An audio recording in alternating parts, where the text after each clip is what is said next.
Hello and welcome to Mr. Manley History Teacher's latest video on how to successfully answer a 16-mark conflict and tension GCSE question. So let's get started.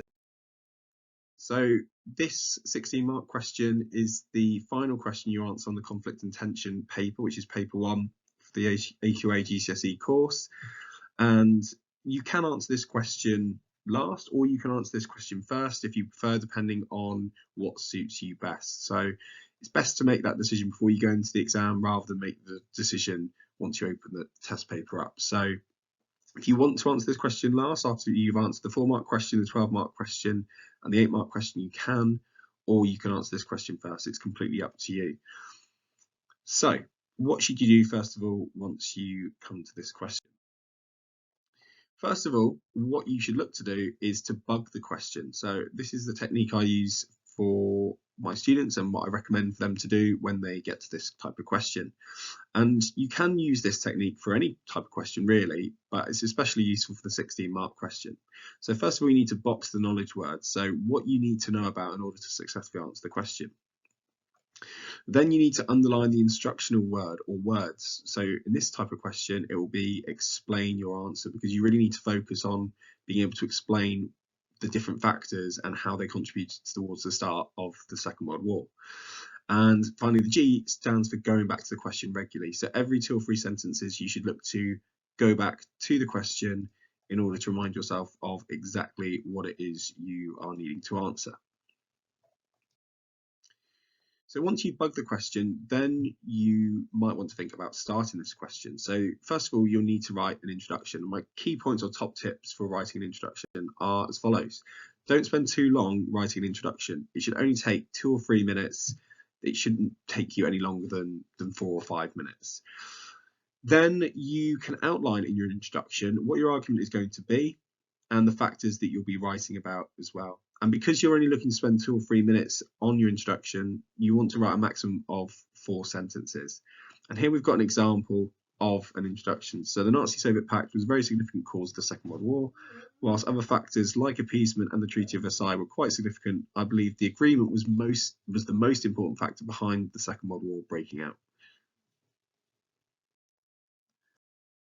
So what do you need to do in terms of writing the main body of your essay? Well, it's really important that you write at least a paragraph arguing against and a paragraph in favour of the stated factor in the question. So in this example, the Nazi-Soviet Pact, you will need to write a paragraph either agreeing or disagreeing that the Nazi-Soviet Pact was the main reason for the outbreak of the Second World War breaking out. You also need to make sure you use concise and relevant evidence in relation to the question. So if your evidence is vague or general, that won't get you as many marks. And also don't forget, when we talk about bugging the question and underlining the instructional words, you need to make sure you explain your reasoning behind your argument. So don't forget to explain your reasoning behind how important each factor is, not just the ones that you agree, but also your disagree factors as well. And here's an example of a well-written main body paragraph for the 16-mark question. So I agree that the Nazi-Soviet Pact was the main reason for the outbreak of the Second World War. That's the point that you might want to make. It could be, however, that you disagree and you might say the Treaty of Versailles or the Wall Street crash was the most important reason for the outbreak of the Second World War. Then we need to use some evidence. So we've got our evidence here, suited both Germany and the Soviet Union. Germany could add more territory to its empire, and also the agreement was the trigger for the outbreak of the conflict. So we're using some good historical language in there as well.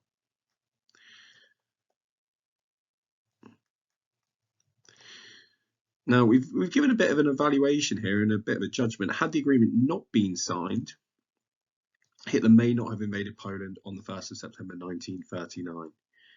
You might also say at the end of your paragraph, you might also link back to the question or show some analysis by saying that this factor is more important than another factor, for example, the Treaty of Versailles or appeasement, and then give a justification to that just to show that you've given some analysis as well. But this would be a solid paragraph for a 16-mark essay answer.